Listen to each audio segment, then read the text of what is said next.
What's up, Battlers? Sam Battlefield here. Thanks for joining me on my journey through the constraints-led approach. CLA, obviously.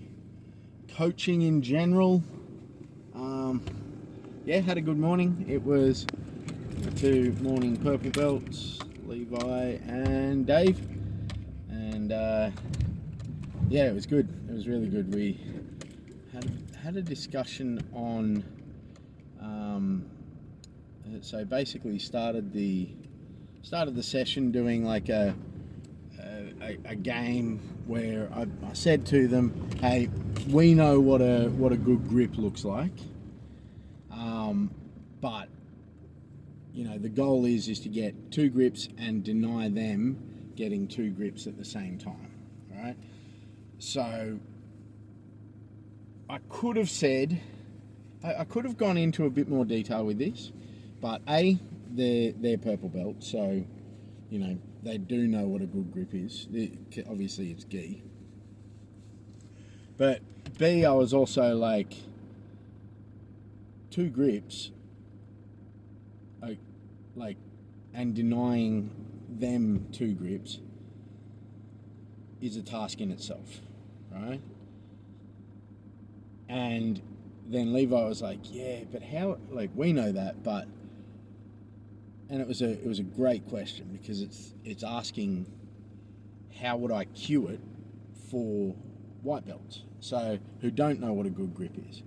And I was like, I'd do the same. I would say, right from the outset, I would just say that your goal is to get 2 grips on your opponent and not let them get 2 grips on you.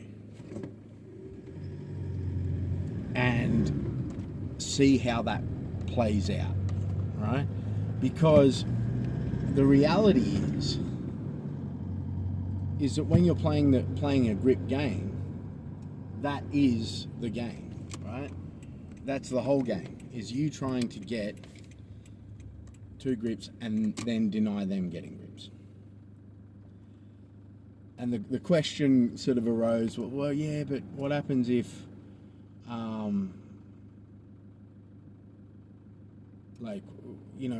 we want them to get it higher, you know? And I was like, yeah, but it will end up that way. Like the task constraint, or the task goal should end up like that. Now, here's the thing. Levi later on asked, would you give some insight as to why? Maybe prep them with, you want to get higher so that. And I'm paraphrasing, so Levi, sorry if I've mischaracterized your query. But from my perspective, well, the whole thing is we need to let them feel the problem first, and then if they have questions, or I can see that it's not panning out how I want it to pan out, then, quick, come on, bud, quick. You can't, all right, go. Sorry, buddy, but you're too far. So, like, if I can see it's not resulting in what I want to see. So, for example, if they weren't getting higher grips, yeah, I might give them that. I might give them, a bit of insight. Hey, we want to get a higher grip because it helps us block, etc. Or I might just give another cue. So I might say, all right, well, the goal objective now is that you have to get a grip behind the neck, yeah, and then kind of shoot for the moon and land among the stars type deal. So if they're going for behind the neck, they're obviously affecting the posture at that stage because they're trying to get higher. That's the kind of thing that I would probably initially put into play. if I saw that original original cue was not working.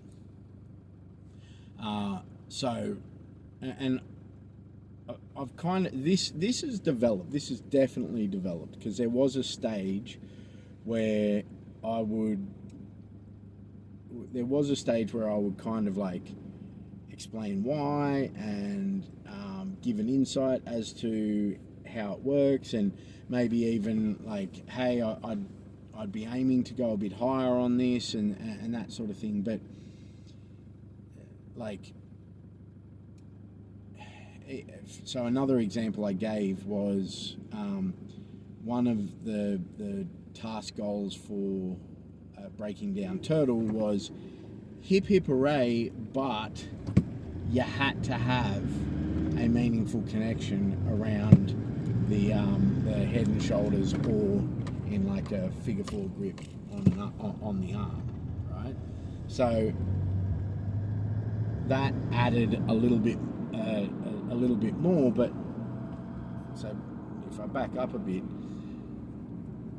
I could have said, now the person on the bottom, the person in turtle, your goal is to fight the grips, is to fight that connection. You're not allowed to let them get a connection, all right?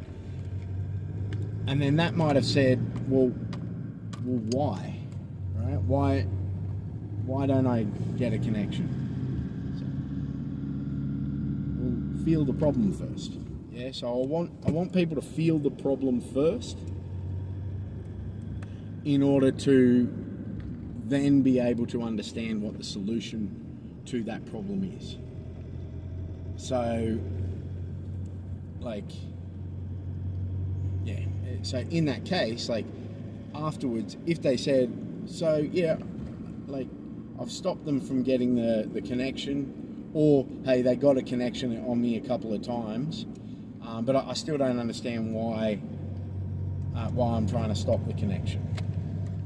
Okay, well, from there we then can give an example of what that meaningful connection does. Like, if we've got that figure 4, that it turns into a figure 4. If we've got that seatbelt, particularly in gi, that it could turn into any number of gi chokes or arm bars, or etc, etc, etc. So again, though, like, the whole goal is that they feel the problem and then seek for a solution. So if they don't feel the problem, then they won't understand how and when to apply a solution. Yeah. If I just say, you're going to want to get a better grip, that's in some ways that's what saying get a higher grip is saying. It's like, you got to get a better grip. Right? A better grip for me, I know what a better grip is. Yeah. A higher grip for me, I know what a higher grip is. I know why we need a higher grip or a better grip. Yeah. But they don't. And so they need to feel that problem. And what's that problem? Well, the problem is if you don't have a high enough grip, then they can also take a grip of your collar and basically, Uno reverse card on you. And now you've got no control over their posture, and they've got the fucking upper hand. And they can start breaking your grip. Yeah. Anyway, I think the biggest takeaway, there was a couple of conceptual takeaways. So you've got to feel that problem before you can understand the solution, or before you can apply a solution. That kind of makes sense. Well, it kind of makes sense in life, really, doesn't it? Hey. 9. What's 9 mean? Well, it's the solution. The solution to what? Fuck. Douglas Adams had it right, you know. So, and it's not mine. It's fucking, what is it? 48? No, shit. I forget now. I'm a huge Douglas Adams fan. But you know, it's the solution to life, the universe, and everything. Right? The solution is the answer is in the question. So, fuck, that's really, yeah. The answer is in the question. Douglas Adams had it right for jiu-jitsu. Who knew he was a black belt, eh? Anyway, so there was that, but then there was also the posture, the grip in itself, the actual grip, and the importance of placement for me. Just the control that you had, like, over someone with gi, like, again, with gi, like, this is, no gi is a whole different ball game, but with gi, it's a really interesting thing, because, like, there was a couple of things that I did with, anyway, it was really, like, for me. So these are kind of little mini revelations that I had. So it's not necessarily something that I'm able to particularly articulate right now. But yeah, I'm rambling, so I appreciate you coming along for the journey. Sam Battlefield's a bit on in my life at the moment, so we just sold our house, or our townhouse, and we're about to move. Or hopefully, I've got to get finance approved still, but that's looking promising. And yeah, we'll be moving to a property a bit further south. So, wish me luck, team. Much love, battlers. War and peace.